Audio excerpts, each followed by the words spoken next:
പ്രഭാഷകൻ 39 അധ്യായം 1 മുതൽ 35 വരെയുള്ള വാക്യങ്ങൾ. നിയമപണ്ഡിതൻ അത്യുന്നതന്റെ നിയമങ്ങൾ പഠിക്കുന്നതിൽ താല്പര്യമുള്ളവൻ എല്ലാ പൗരാണിക ജ്ഞാനവും ആരാനറിയുകയും പ്രവചനങ്ങളിൽ ഔത്സുകം പ്രദർശിപ്പിക്കുകയും ചെയ്യും.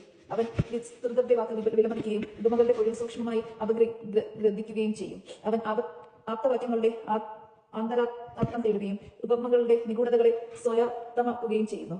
അവൻ മഹാന്മാരെ സേവിക്കുന്നു. ഭരണാധിപന്മാരുടെ മുൻപിലും അവന് പ്രവേശനമുണ്ട്. വിദേശ രാജ്യങ്ങളിൽ അവൻ സഞ്ചരിക്കും. മനുഷ്യരുടെ നന്മ തിന്മകൾ അവന് വേർതിരിച്ചറിയുന്നു. സൃഷ്ടമായ കർത്താവിനെ അന്വേഷിക്കാൻ അവൻ അതിരാവിലെ താല്പര്യപൂർവ്വം എഴുന്നേൽക്കുന്നു. അവൻ അത്യുന്നതന്റെ മുൻപിൽ പ്രാർത്ഥനകൾ അർപ്പിക്കുന്നു.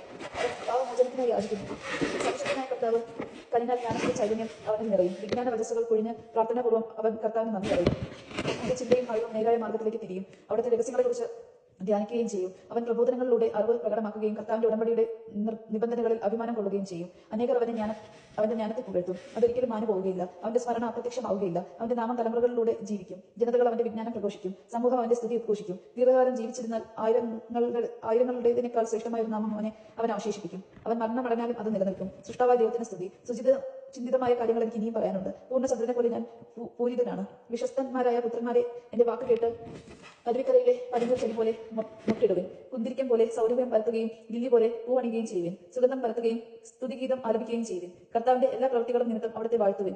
സ്തുതികളോട് ഗാനമാലാപത്തിനോടും വീണാനാദത്തോടും കൂടി അവിടുത്തെ നാമത്തെ മഹത്വപ്പെടുത്തുകയും അവിടത്തോട് നന്ദി പറയുകയും ചെയ്യുവിൻ. നിങ്ങൾ ഇങ്ങനെ പറയണം: എല്ലാം കർത്താവിന്റെ പ്രവൃത്തിയാണ്, അവയെല്ലാം അത്യുന്നതമാണ്. അവിടുന്ന് കൽപ്പിക്കുന്നതൊക്കെയും അവിടുത്തെ നാമത്തിൽ നിർവഹിക്കപ്പെടും. ഇതെന്ത്, എന്തുകൊണ്ട് എന്നിങ്ങനെ ആർക്കും ചോദിക്കാൻ സാധിക്കുകയില്ല. യഥാകാലം എല്ലാം വെളിവാക്കും.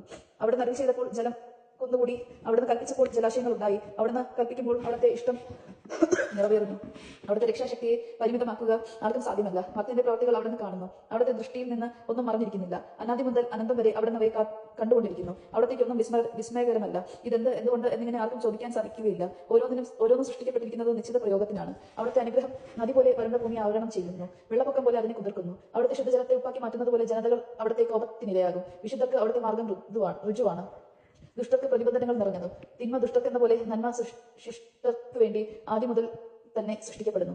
മനുഷ്യന്റെ ജീവിതത്തിലെ പ്രാഥമിക ആവശ്യങ്ങൾ ജലം, അഗ്നി, ഇരുമ്പ്, ഉപ്പ്, ഗോതമ്പ്, പാല്, തേന്, വീഞ്ഞ, എണ്ണ, വസ്ത്രം ഇവയാണ്. ദൈവഭക്തർക്ക് ഇവയെല്ലാം നന്മയായും ദുഷ്ടർക്ക് തിന്മയായും പരിണമിക്കുന്നു. പ്രതികാരത്തിനായി സൃഷ്ടിക്കപ്പെട്ട കാറ്റുകളുണ്ട്. കോപാവശ്യത്തിൽ അവ ആഞ്ഞടിക്കുന്നു. സംഹാര മുഹൂർത്തത്തിൽ അവ ശക്തി മുഴക്കി ചൊല്ലിനെ സൃഷ്ടാവിന്റെ കോപം ശമിപ്പിക്കും. അഗ്നിയും പെൺമഴയും ക്ഷാമവും മഹാമാരിയും പ്രതികാരത്തിന് വേണ്ടി സൃഷ്ടിക്കപ്പെട്ടവയത്രേ. ഹിംസ, ജന്തുക്കളുടെ ദംഷ്ട്രങ്ങളും തേളുകളും അനധികളും ദൈവഭയമില്ലാത്തവനെ ശിക്ഷിച്ച് നശിപ്പിക്കാനുള്ള വാളും അങ്ങനെ തന്നെ. അവിടുത്തെ കൽപ്പനയിൽ അവ ആഹ്ലാദം കൊള്ളുകയും കർത്തവ്യ നിർവഹണത്തിന് വേണ്ടി ഒരുങ്ങിയിരിക്കുകയും ചെയ്യുന്നു. സമയം വരുമ്പോൾ അവ അവിടുത്തെ വാക്ക് ലംഘിക്കുകയില്ല. ആദ്യം മുതൽ തന്നെ ഇതെനിക്ക് ബോധ്യപ്പെടുകയാൽ ഞാൻ അതേപറ്റി ചിന്തിച്ച് രേഖപ്പെടുത്തി. കർത്താവിന്റെ പ്രവൃത്തികൾ ഉത്തമമാണ്. യഥാസമയം അവിടുന്ന് ആവശ്യങ്ങൾ നിറവേറ്റുന്നു.